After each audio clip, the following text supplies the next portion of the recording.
Bueno, aunque existe una partida de nacimiento el 28 de enero de 1903 y una partida de bautismo el 26 de enero del mismo año, otros documentos personales como lo son su pasaporte, su cédula de ciudadanía y un diploma de la Real Universidad de Roma datan que el 26 de enero de 1903 como su fecha de nacimiento. En cuanto a su lugar de nacimiento, existen varias teorías. La mayoría de historiadores concuerdan que nació en Bogotá, pero otra fuente genera controversia, ubicando el lugar de nacimiento de Gaitán en Cucunaba, Cundinamarca. Fue hijo de la profesora Manuela Ayala Beltrán de Gaitán y el libero Eliezer Gaitán. Gaitán participó desde joven en política, apoyó la candidatura de coalición de Guillermo Valencia en 1918, fue orador en las protestas contra el presidente Marco Fidel Suárez. En 1919 organizó la Sociedad Liberada Rubén Darío y constituyó el Centro Liberal Universitario. Ese mismo año inició estudios superiores en la Universidad Nacional de Colombia. Tiempo después, donde se tituló como doctor en Derecho y Ciencias Políticas. Ya para el 29 de octubre de 1924, con la tesis titulada en esta obra, Gaitán se declaró socialista o incorporó postulados marxistas en su lectura de realidad. Para 1927, con el apoyo de su hermano Manuel José Gaitán, adelantó su doctorado en jurisprudencia en la Real Universidad de Roma y en 1927 su tesis la significó graduarse con honores. Fue entonces elogiado y apreciado con el premio que llevaba el nombre de su profesor más cercano, Enrico Ferri. También Roma fue influido por Benito, poniendo cuidado como excitaba y organizaba al pueblo.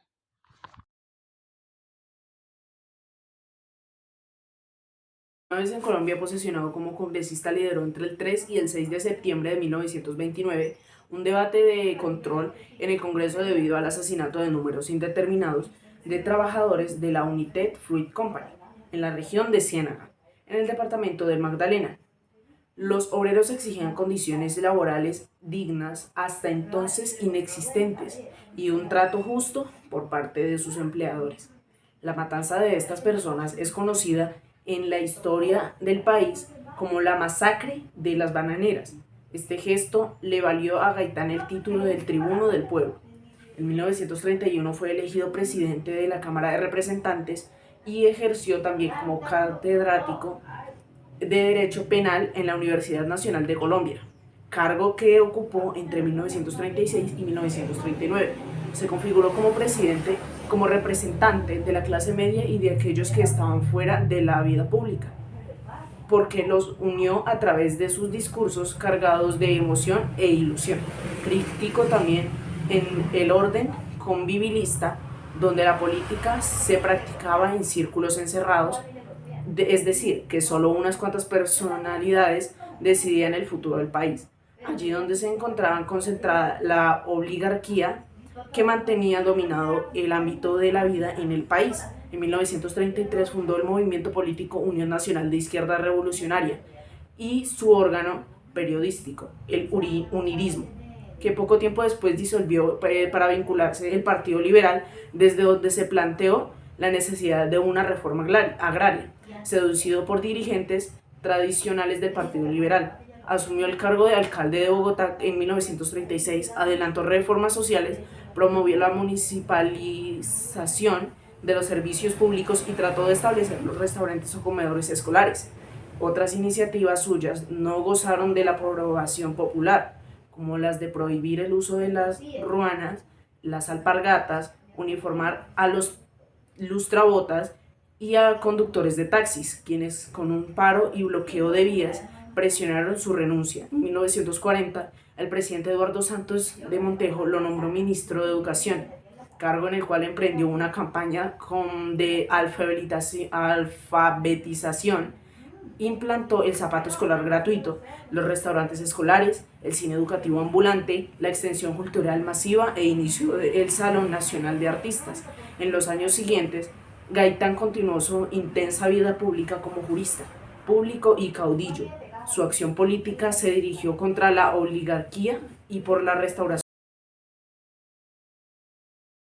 En las elecciones presidenciales de 1946, el Partido Liberal se dividió entre las candidaturas de Gabriel Turbay, apoyando al sector oficialista, y Gaitán, más proclive a la izquierda, apoyando por los sectores populares. Dicha división facilitó el ascenso del conservador Mario Espina Pérez. En las elecciones legislativas de 1947, el Partido Liberal, aunque dividido entre las dos corrientes políticas, logró una mayoría de indiscutible en el Senado: 35 senadores liberales, 22 candidatistas, 13 directoristas y 28 conservadores. En la Cámara, 74 representantes liberales, 44 gaitanistas, 30 directores y 57 para conservadores. El 24 de octubre de 1947, Gaitán fue proclamado jefe único del Partido Liberal, derrotando a Eduardo Santos. A inicios de 1948, al saberse la noticia de McLaren de varios liberales en varios pueblos del país a manos de conservadores, Gaitán organizó varias marchas con masiva asistencia, entre las que se conocen la marcha Es una última elevo, una plegaria al presidente Ospina para que ayudara a cesar la violencia y permitirse unas horas de silencio por las víctimas, durante los cuales solo se oyeron banderas y pancartas movidas por el viento. El 1 de abril de 1948 se recibió el título de doctor honoris causa en Ciencias Políticas y Sociales de la Universidad Libre. El 8 de abril de 1948, un día antes de su asesinato, presentó su última defensa judicial, la absolución de teniente conservador Jesús María Cortés, militar acusado de la muerte del periodista Eduardo Garlaza Asa. A la muerte de Turbay, Gaitán fue nombrado jefe único del liberalismo. El periodismo. Gaitán contribuyó también a la función de medios informativos de la comunicación, como el periódico Jornada, fundado con su amigo Luis David Peña, bogotano, que acompañó a Gaitán en los ministerios que ocupó.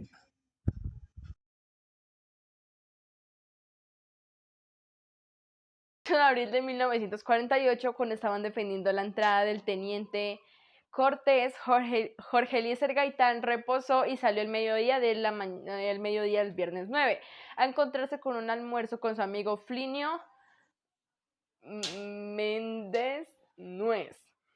El día de su asesinato, en la tarde, tenía una jornada de encuentros, entre ellos con el cubano joven estudiantil Fidel Castro y con el venezolano Rómulo Betancourt.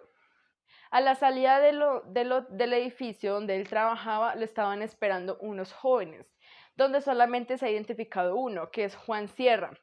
Le disparó con un revólver y le causó heridas mortales. Jorge Eliezer Gaitán fue llevado inmediatamente a la clínica central, donde falleció a las 2:05 de la tarde. El joven Sierra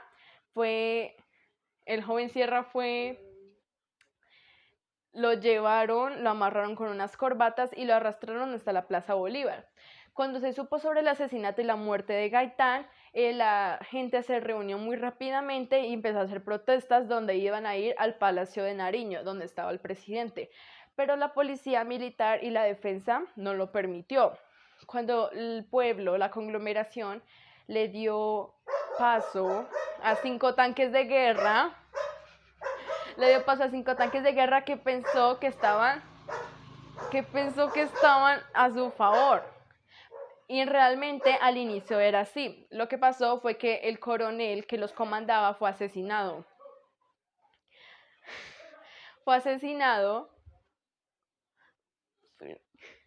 El coronel que los comandaba fue asesinado. En ese instante, los tanques dieron vuelta y masacraron a 300 personas. Según dos exagentes de la CIA, confesaron que la fuerza inteligente de los Estados Unidos tenía que ver con el magnicidio de Jorge Eliezer Gaitán, y eso lo rectificó en 2005 un documental cubano. En el momento en que Jorge Eliezer Gaitán murió, se formó una de las protestas más famosas en nuestro país, conocido como el Bogotazo, ya que ahí se destruyeron 142 edificios y murieron muchas personas.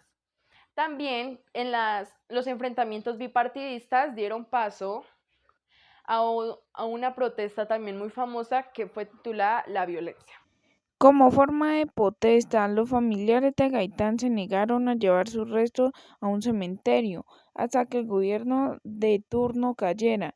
Amparo Jaramillo, viuda de Gaitán, aseguraba que el asesinato de su marido había sido parte de un complot en las esferas de conservatismo, con complicidad de los jefes liberales. Sin embargo, los líderes políticos lograron un acuerdo con Jaramillo y decidieron enterrar el cuerpo en la sala de la casa donde vivía.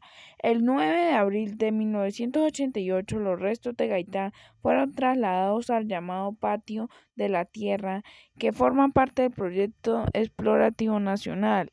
El féretro fue cargado en otros por el entonces presidente Virgilio Barco. Su cuerpo se encuentra de pie, y aunque el cerebro y su corazón no están enterrados allí, se permanecen en el catálogo del museo. En el mismo patio se encuentran enterrados los restos de la madre y la esposa de Gaitán. La lápida de Gaitán hecha en forma circular y con una planta en el centro, establece su año de nacimiento, mas no el de su muerte. En su lugar aparece el símbolo infinito, en señal de la continuación de su legado y sus ideas. En los años 80, el arquitecto Rogelio Salmón diseñó el edificio en el que estaba previsto acoger el Exploratorio Nacional, complejo proyecto arquitectónico dirigido por Gloria Gaitán y su hija del líder político, que se ha dedicado a mantener el legado de su padre. El proyecto a 2018 no está construido en su totalidad y su culminación es incierta. La figura de Gaitán se mantiene vigente en Colombia, en los monumentos con su imagen que existen en varias poblaciones del país, hasta el punto del segundo personaje histórico con más monumentos en el país, solo superado por Simón Bolívar. El municipio de Puerto Gaitán, en el Meta, y el corregimiento de Gaitana, en Planadas, Tolima, fueron llamados en su honor. El Teatro Jorge Eliezer Gaitán en el Centro Histórico de Bogotá y sus numerosos monumentos, parques, colegios y barrios en casi todos los municipios llevan el nombre y su apellido.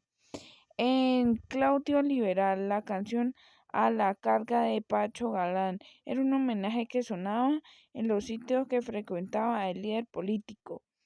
En 1965 fueron acuñados y emitidos las monedas de 20 y 50 centavos con su busto, y un billete conmemorativo de 1.000 pesos colombianos fue impreso y circulado en 2001 y 2016. Tiene imágenes y frases de Gaitán. Yo no soy un hombre, yo soy un pueblo. El pueblo es superior a sus dirigentes. Esta es una frase de Jorge Eliezer Gaitán. Bueno, espero que les haya gustado nuestro video y nos vemos hasta la próxima.